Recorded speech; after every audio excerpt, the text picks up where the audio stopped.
This could be game. Oh, the rocket hits over the shoulder of Boy. They're going to keep going. Kiwi Kid's going down.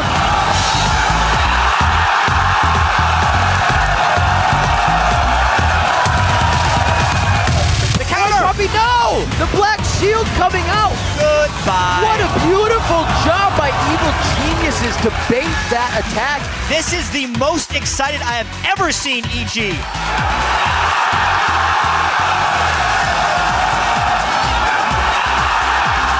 They didn't realize TSM was ready for a fight.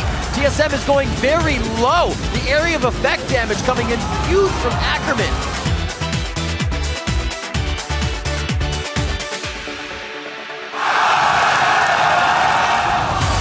Oh, nobody followed Kez. Kez went on a mission all by himself.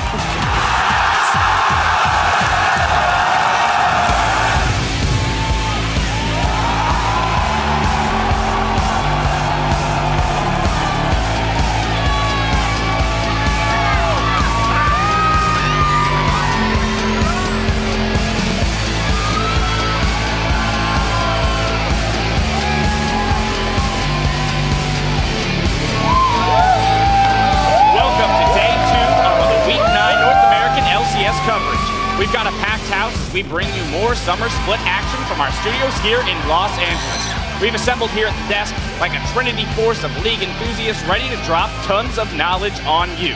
Hello, I'm James Dash Patterson, and with me are Joshua Jat Leesman and David Freak Turley. Guys, thanks for being here with me.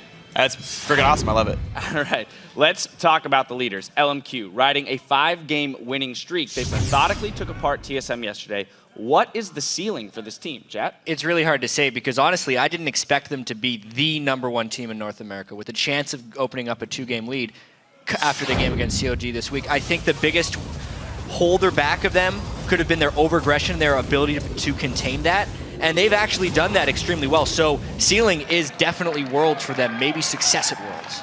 Yeah, honestly, LMQ just looked phenomenal. I thought maybe they would start falling off midway through the split because other teams would start catching up with their roster changes. But LMQ keep finding ways to innovate their own play style, keep playing this aggressive style. And even though they've just stayed this group of 5, they've just gotten stronger and stronger and stronger. And I think they are the #1 team to stay throughout the split.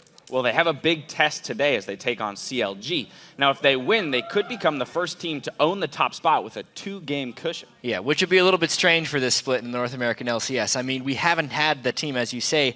I do actually think CLG will hold an edge in this next game, only because I think they're going to be really heavily prepared after that defeat they had to EG yesterday, which was somewhat based on really poor pick and ban by CLG. And if we're following the Counter Logic Gaming storyline, it would be to beat LMQ and create another tie for first. All right, now if we take a look at the other end of the spectrum, Dignitas is on a 5-game losing streak. Now, it's nothing new for this team to slide. It's happened to them in the past. Yeah. What do you think they need to do to pull themselves out of this funk? Oh, so there's 2 things I want to bring out. So one is I think stats could lie a little bit. So they went 2-2 in Super Week. They just happened to lose the last 2 games. So that is part of the loss streak. Last week they went 0-2 to CLG and LMQ, which like you can forgive any team for. They're the top 2 teams in the league right now. Okay, yes, they had a bad game against Curse. Yes, this all means a 5-game losing streak. But there's still this really strong team that just once in a while makes a really dumb choice and loses a game they shouldn't. But they're still very good.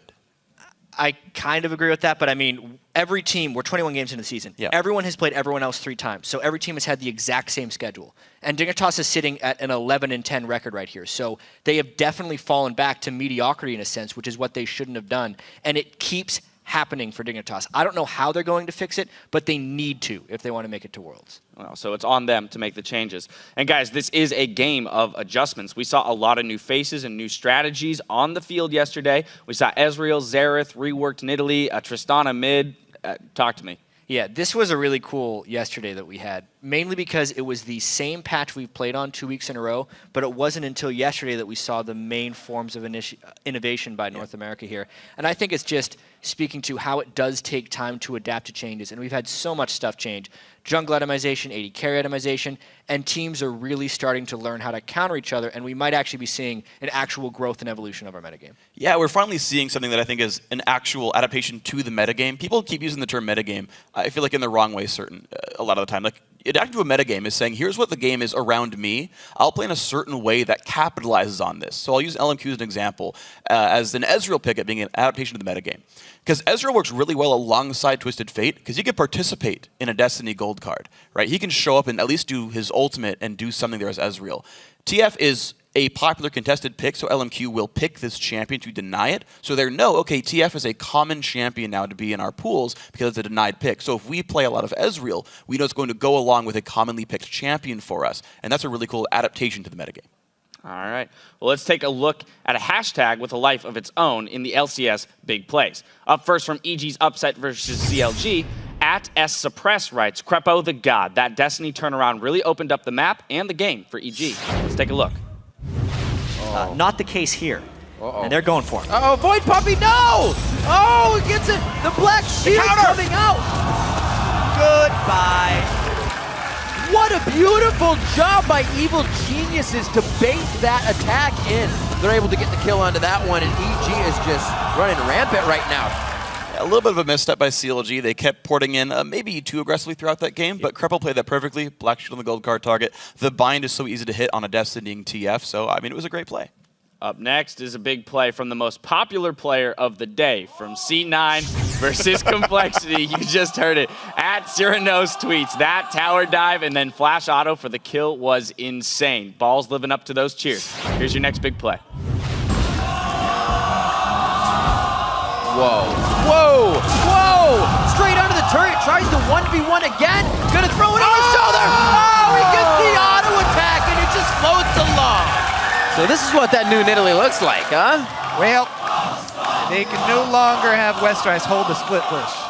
So many balls, Chance. I feel like these are going to be something that is fantastic for now, but if it continues forever, it's going to be like the Wards. But for now, Which balls means it's feel going to be great. I hope it stays around forever. I love those chants. Well, to each his own. You know we're going to want more of those epic moments from today's action, so please share them with us by tweeting at LolEsports and use the hashtag LCS Big Plays.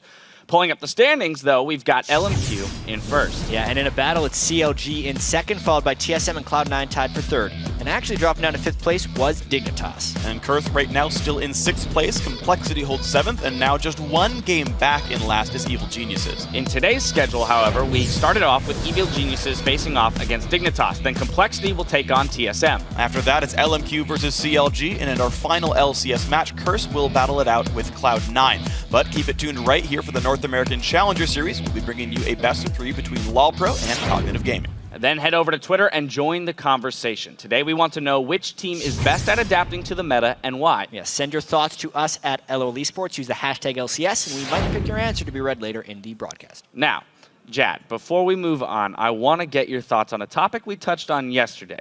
Now, team communication and how important that is for success. But before we do, let's listen in on a recent example of great shot calling. After your next gank, you should probably come top. Yeah, that's why I said make sure you can follow with the 80k. Otherwise, you should just come top. This is getting rather terrifying up here. Just throwing that out there, guys. Chad's lane is ridiculous. Did she leave? Hey man, I'm holding on up here. You guys just gotta stop sucking. If you guys think you can 2v3, I think that's a terrible idea. If it's a terrible idea, you probably shouldn't do it. Ooh. That should have been our motivational speech at the start. It's a terrible idea. Yeah, Just don't do it. like Don't life do it. advice The at that miss point. upstairs has spoken. And he's got her stun up too. This might be dangerous. Oh my god, the Timbers is huge! Whoa! Chad's a god! The hell away from Chad is a god! All right, Zyrene, Oh my god! All right, so guys, hold on. Me and Freak will be in, me and Kobe will be in the top and the bottom lanes. The other 3 push up the middle so they can't wombo all 5 of us at once. All right. Great. Hopefully they come out and fight one of us while we're at the other guys, and then the minions expose their nexus. Let's go, boys! Good plan. I kind of want blue buff. By the way, can I get a No! That wasn't in your plan, Chad, but I really... No, Kobe, you can't get blue buff. We're clearly getting you're loose. allowed blue buff. Oh, okay, Chad. Hey, if someone's gonna deviate, we all have to deviate. If I'm getting It's one... dragon All right, time. I'm getting red then, let's go. No, please no. We got him on the run, boys! Let's go! Woo! We got him on the run. Not only can we yell in mics, we can click mics. Yeah! Today is our day. So, Jet, when you look at the great military, a quick round of applause there for you. Much deserved. When you look at the great military strategists of history, Hannibal, Sun Tzu, Genghis Khan, Captain Kirk, where do you draw your inspiration? It's a good question. I had a lot of Captain Crunch when I was a child. That was pretty good. There it is. You heard it here first, kids. Captain Crunch. It's a breakfast of leaders and champions and all those things. Now, Freak, Yeah. the question for you is, as his teammate, did it ever occur to you to actually help the guy? Well, I'm an AD carry. My job is to stay bottom lane and push turrets, which I did. So I did everything I possibly could have to help Jat. That's a very singular mindset. Yeah, he died a couple times in a 2v2. I blame Riv. All right. Well, Selfless. blame the support. Well, you guys came out with a win anyway, so I guess it works. Yeah. If it works, it Victory. works. Now, we've got to take a quick break. Warming up in the bullpen, though, is Evil Geniuses, who will take to the Rift against Team Dignitas. Keep it keep it right here for all your NALCS action.